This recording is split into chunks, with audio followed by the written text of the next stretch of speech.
नमस्कार विद्यार्थी मित्रांनो, स्वागत आहे तुमचं आपल्या यूट्यूब चॅनलवर। आज आपण या व्हिडिओमध्ये येणाऱ्या पोलीस भरतीसाठी महत्त्वाचे असे सामान्य ज्ञानावरचे प्रश्न, यामध्ये आपण इतिहास, भूगोल, नागरिकशास्त्र आणि विज्ञान या सर्व विषयातील महत्त्वाचे प्रश्न पाहणार आहोत। त्यामुळे व्हिडिओ नक्की शेवटपर्यंत पहा आणि व्हिडिओ आवडल्यास चॅनलला लाईक, शेअर आणि सबस्क्राईब करायला विसरू नका। तर चला व्हिडिओला सुरुवात करूया। आपला पहिला प्रश्न पहा। प्रश्न क्रमांक 1 आहे, हिराकूड धरण कोणत्या नदीवर बांधण्यात आलेले आहे? तर हिराकूड हे धरण ऑप्शन सी महानदीवर बांधण्यात आलेले आहे। ऑप्शन सी बरोबर आहे। तर आपण आणखीन काही महत्त्वाची भारतातील आणि महाराष्ट्रातील धरणे पाहूया, जी परीक्षेच्या दृष्टीने महत्त्वाची आहेत। यामध्ये भारतातील आपण सुरुवातीला काही प्रमुख धरणे पाहूया। त्यामध्ये येतं पहिलं महत्त्वाचं सर्वात मोठं धरण भाकरानंगल धरण, हे आहे सतलज नदीवर हिमाचल प्रदेश आणि पंजाबच्या सीमारेषेवर। त्याच्यानंतरचं आहे सरदार सरोवर धरण, हे तर नर्मदा नदीवर गुजरात या राज्यामध्ये। त्याच्यानंतरचं आहे नागार्जुन सागर धरण, हे तर कृष्णा नदीवर तेलंगणा आणि आंध्र प्रदेशच्या सीमारेषेवर। त्याच्यानंतर आहे हिराकूड धरण, हे आहे महानदीवर ओडिशा या राज्यामध्ये। तर ही झालीत भारतातील काही प्रमुख धरणे। आता आपण महाराष्ट्रातील काही प्रमुख धरणे पाहूया। यामध्ये सुरुवातीला आहे जायकवाडी धरण, हे तर गोदावरी नदीवर छत्रपती संभाजीनगरमध्ये, ज्याला आपण पूर्वीचं नाव औरंगाबाद या जिल्ह्याच्या नावाने ओळखलं जात होतं, तर या जिल्ह्यामध्ये येतं ते। त्याच्यानंतरच आहे कोयना धरण, हे तर कोयना नदीवर सातारा जिल्ह्यामध्ये। त्याच्यानंतर आहे चांदोली धरण, हे तर वारणा नदीवर सांगली जिल्ह्यामध्ये। पुढचं आहे धोम धरण, हे तर कृष्णा नदीवर। आणि शेवटचं आहे भंडारदरा धरण, हे तर प्रवरा नदीवर अहमदनगर जिल्ह्यामध्ये। तर अशा प्रकारे ही महत्त्वाची काही भारतातील आणि महाराष्ट्रातील प्रमुख धरणे आहेत, जी तुमच्या परीक्षेच्या दृष्टीने महत्त्वाची आहेत।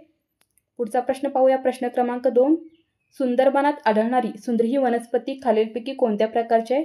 तर सुंदरबनात आढळणारी सुंदर ही वनस्पती खारफुटी प्रकारची आहे। ऑप्शन सी बरोबर आहे, खारफुटी। तर या सुंदरी वृक्षाबद्दल आपण आणखीन थोडक्यात माहिती पाहूया। तर या वनस्पतीचं वैज्ञानिक नाव पाहायला गेलं तर ते आहे हेरिटेराफोम्स, हे या वनस्पतीचं वैज्ञानिक नाव आहे। या वनस्पतीचा साधारणपणे सुंदरबनाच्या दलदलीच्या भागात ही वनस्पती मोठ्या प्रमाणात आढळते। या वनस्पतीचं वैशिष्ट्य आहे, या वृक्षाची पाने वडाच्या पानाच्या आकाराची असून वरून हिरवी आणि खालच्या बाजूला चंदेरी रंगाची दिसतात। आणि या वनस्पतीचं महत्त्व पाहायला गेलं तर सुंदरी वृक्षांची संख्या जास्त असल्यामुळे या भागाला सुंदरबन असं नाव मिळालेलं आहे। तर अशा प्रकारे सुंदरबनात आढळणारी सुंदरी ही वनस्पती खारफुटी प्रकारची आहे। पुढचा प्रश्न पाहूया। प्रश्न क्रमांक 3 आहे, लक्षद्वीप बेटे डॉट डॉट येथे आहेत। तर लक्षद्वीप बेटे ही अरबी समुद्रामध्ये आहे। ऑप्शन सी बरोबर आहे, अरबी समुद्र। तर लक्षद्वीप बेटांविषयी आपण थोडक्यात माहिती पाहूया, जी परीक्षेला विचारली जाते। तर यांचं स्थान पाहायला गेलं तर लक्षद्वीप बेटे ही भारताच्या पश्चिम किनारपट्टीपासून सुमारे 220 ते 440 किमी अंतरावर अरबी समुद्रात आहेत। तर हे भारतातील सर्वात लहान केंद्रशासित प्रदेश आहे। कोणता? तर लक्षद्वीप बेट हे भारतातील सर्वात लहान केंद्रशासित प्रदेश आहे। यामध्ये एकूण 36 बेटांचा द्वीपसमूह असून त्यात प्रवाळ, खडक आणि काही लोकवस्ती असलेल्या बेटांचा समावेश देखील आहे। तर या लक्षद्वीप बेटाची राजधानी आहे कावरत्ती। हा तुम्हाला बऱ्याच वेळेला प्रश्न विचारला जातो की लक्षद्वीपची राजधानी कोणती आहे? तर ती आहे कावरत्ती। त्यामुळे याला IMP करायचं आहे। तर अशा प्रकारे लक्षद्वीप बेटे अरबी समुद्रामध्ये आढळतात। पुढचा प्रश्न पाहूया। प्रश्न क्रमांक 4, सातारा जिल्हा महाराष्ट्राच्या कोणत्या भागात आहे? तर सातारा जिल्हा महाराष्ट्राच्या पश्चिम या भागात आहे। ऑप्शन बी बरोबर आहे, पश्चिम भागात। प्रश्न क्रमांक 5 पहा, मुडदूस हा आजार कोणत्या जीवनसत्वाच्या अभावामुळे होतो? तर मुडदूस हा आजार ऑप्शन बी ब जीवनसत्वाच्या अभावामुळे होतो। ऑप्शन बी बरोबर आहे, ब जीवनसत्वाच्या अभावामुळे। प्रश्न क्रमांक 6, नागपूर या प्रशासकीय विभागात एकूण किती जिल्हे आहेत?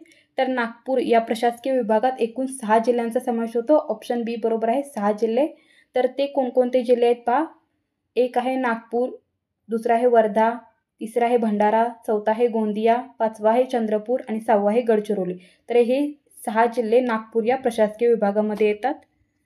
पुढचा प्रश्न पहा। प्रश्न क्रमांक 7 आहे, खालीलपैकी कोणत्या द्रव्यामुळे झाडाची पाने हिरवी दिसतात?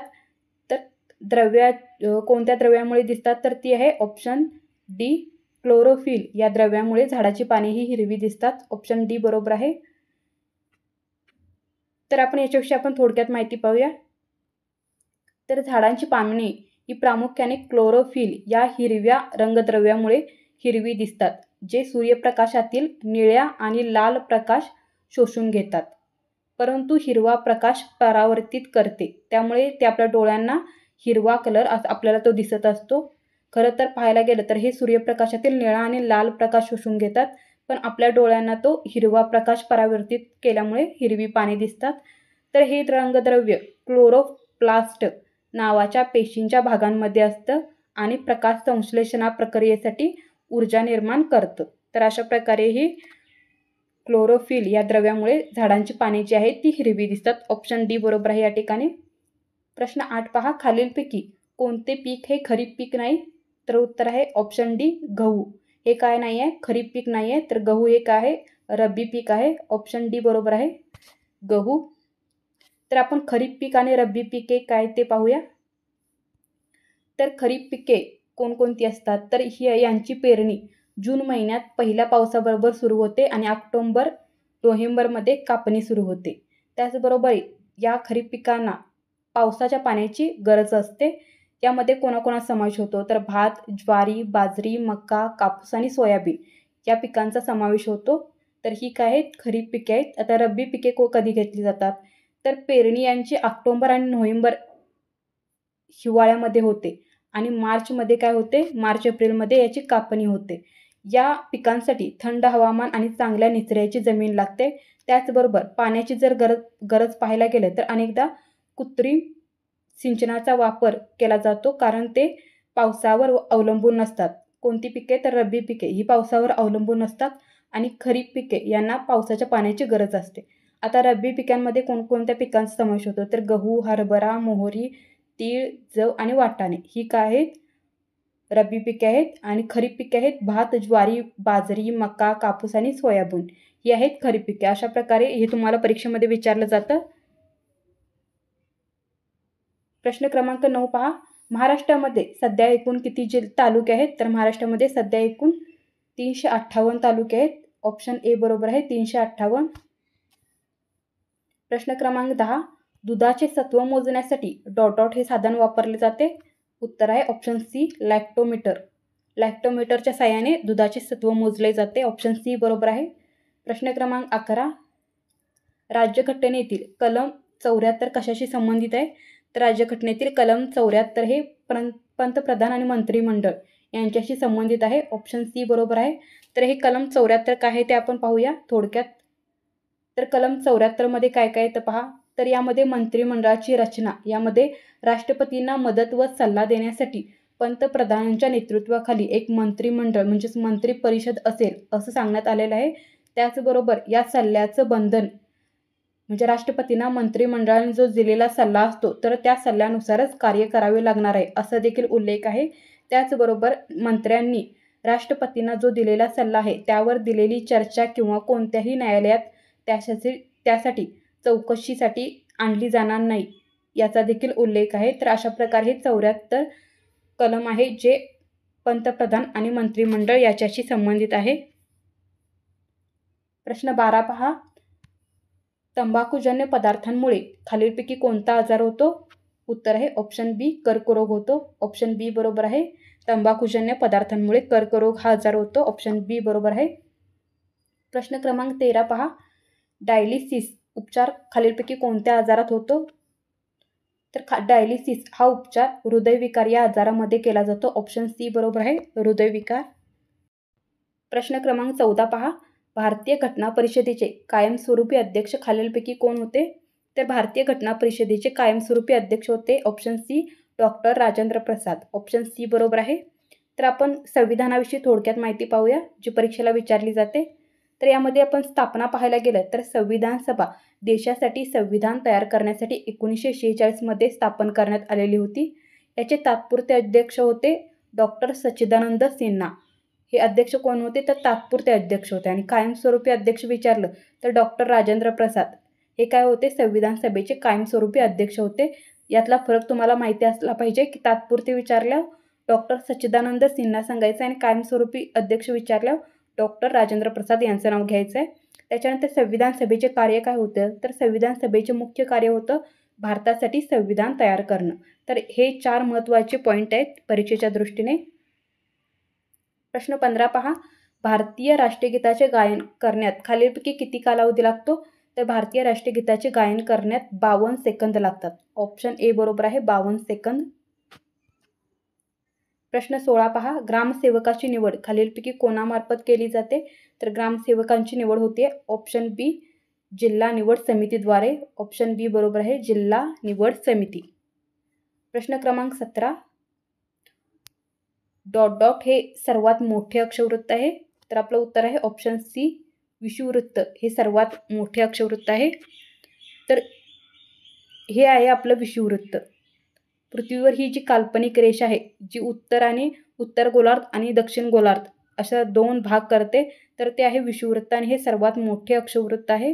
हे आहे आपलं 23.5 डिग्री उत्तर अक्षवृत्त जे आहे कर्कवृत्त आणि हे आहे 23.5 डिग्रीवर दक्षिण अक्षवृत्त ते आहे मकरवृत्त. तर अशा प्रकारे हे आहे मकरवृत्त, हे आहे विषुववृत्त आणि हे आहे कर्कवृत्त. तर सर्वात मोठं विचारल्यावर ते येतं विषुववृत्त. प्रश्न क्रमांक 18 पहा. नागझिरा अभयारण्य खालीलपैकी कोणत्या जिल्ह्यात आहे? तर नागझिरा अभयारण्य आहे ऑप्शन बी, गोंदिया जिल्ह्यामध्ये. ऑप्शन बी बरोबर आहे, गोंदिया जिल्हा. प्रश्न क्रमांक 19. सुधारक हे साप्ताहिक खालीलपैकी कोणी सुरू केले? तर ते केलेलं होतं ऑप्शन सी, गोपाळ गणेश आगरकर यांनी सुधारक हे साप्ताहिक सुरू केलेलं होतं. प्रश्न क्रमांक 20. पृथ्वीवर एकूण किती खंड आहेत? तर पृथ्वीवर एकूण 7 खंड आहेत. तर हे आपण पृथ्वीवरचे 7 खंड दिलेले आहेत त्याच्या क्षेत्रफळानुसार. तर सगळ्यात मोठा आहे आशिया, त्याच्यानंतर आहे आफ्रिका खंड, त्याच्यानंतर येतं अमेरिका खंड, चौथा आहे दक्षिण अमेरिका, त्याच्यानंतर अंटार्क्टिक, त्याच्यानंतर येतं युरोप आणि शेवटला सगळ्यात लहान येतं ऑस्ट्रेलिया. सगळ्यात लहान खंड विचारल्यास ऑस्ट्रेलिया सांगायचं आहे आणि सर्वात मोठं खंड विचारल्यास आपला आशिया खंड येतं. तर अशा प्रकारे पृथ्वीवर एकूण 7 खंड आहेत. प्रश्न क्रमांक 21 पहा. महाराष्ट्रात 1 जुलै 1998ला कोणत्या जिल्ह्यांची निर्मिती झाली? तर महाराष्ट्रामध्ये 1 जुलै 1998ला नंदुरबार आणि वाशिम या जिल्ह्यांची निर्मिती झालेली आहे. ऑप्शन सी बरोबर आहे, नंदुरबार आणि वाशिम. तर ते कशा प्रकारे झालेले आहे पाहूया. तर 1 जुलै 1998ला धुळे जिल्ह्याचे विभाजन होऊन नंदुरबार हा जिल्हा तयार झालेला आहे आणि अकोला जिल्ह्याचे विभाजन होऊन वाशिम हा जिल्हा तयार झालेला आहे. अशा प्रकारे धुळे जिल्ह्यातून नंदुरबार आणि अकोला जिल्ह्यातून वाशिम अशा प्रकारे 1 जुलै 1998ला नंदुरबार आणि वाशिम या 2 जिल्ह्यांची निर्मिती झालेली आहे. ऑप्शन सी बरोबर आहे. प्रश्न क्रमांक 22 पहा. छत्रपती संभाजीनगर विभागामध्ये क्षेत्रफळाच्या दृष्टीने सर्वात मोठा जिल्हा कोणता? तर छत्रपती संभाजीनगर विभागामध्ये क्षेत्रफळाच्या दृष्टीने सर्वात मोठा जिल्हा आहे ऑप्शन बी, बीड जिल्हा. ऑप्शन बी बरोबर आहे. तर छत्रपती संभाजीनगर विभागामध्ये एकूण 7 जिल्ह्यांचा समावेश होतो. तर ते कोणकोणते आहेत? यामध्ये पहिलं येतं छत्रपती संभाजीनगर, दुसरा आहे जालना, तिसरा जिल्हा आहे परभणी, चौथा आहे हिंगोली, त्याच्यानंतर बीड, नांदेड, उस्मानाबाद आणि लातूर. हे 7 जिल्हे छत्रपती संभाजीनगर या विभागामध्ये येतात आणि त्यामध्ये सर्वात मोठा आहे बीड जिल्हा, जो की आहे 10,693 चौरस किलोमीटर इतका मोठा आहे. औरंगाबाद जिल्हा म्हणजे छत्रपती संभाजीनगर, ज्याचं पूर्वीचं नाव औरंगाबाद आहे, तर या छत्रपती संभाजीनगरपेक्षाही मोठा कोणता जिल्हा आहे? तर बीड हा जिल्हा आहे. पुढचा प्रश्न पाहूया. प्रश्न क्रमांक 23. महाराष्ट्रात सर्वात मोठा सौर ऊर्जा प्रकल्प कोठे आहे? तर महाराष्ट्रामध्ये सर्वात मोठा सौर ऊर्जा प्रकल्प आहे ऑप्शन बी, साक्री या ठिकाणी. ऑप्शन बी बरोबर आहे, साक्री. प्रश्न क्रमांक 24 पहा. भारतीय नागरिकांच्या अधिकारांचा समावेश घटनेच्या